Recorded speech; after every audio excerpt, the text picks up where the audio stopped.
ఇంకా పెద్ద గంగమ్మ గుడి నుంచి చిన్న గంగమ్మ గుడికి స్టార్ట్ అయిపోయానమాట. ఇంకా అలా వెళ్తూ ఉంటే రైట్ సైడ్లో ఇక్కడ మూవీ థియేటర్స్ అన్నీ వస్తాయన్నమాట. బస్ స్టాండ్ పక్కనే ఆనుకొని లైన్గా ఉంటాయి. ఇక్కడ ఈ రోడ్డు అంతా కొత్తగా వేసారనమాట మొన్న జాతరకి, ముందు లేదు.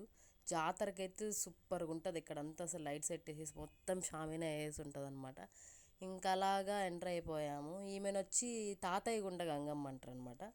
ఎంటర్ అయ్యే కొద్దికి ఇంకా ఇక్కడ వచ్చి ఆటలు కోళ్ళు అన్నీ నరుకుతారనమాట ఆ ప్లేస్లో జాతర అప్పుడు.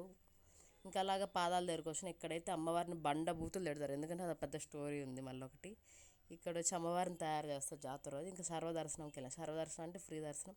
ఇక్కడ కూడా గుడి కడుతున్నారు, ఇంకా నెక్స్ట్ జాతరకి అంతా కంప్లీట్ అయిపోతుంది నాకు తెలిసి నీట్గా.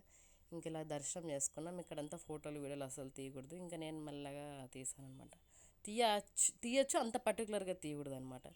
ఇంకా అలాగే ఇక్కడంతా పొంగళ్ళు పెడతారనమాట. ఇంకా అలాగే ఈరోజు కంప్లీట్ అయిపోయింది. Okay friends.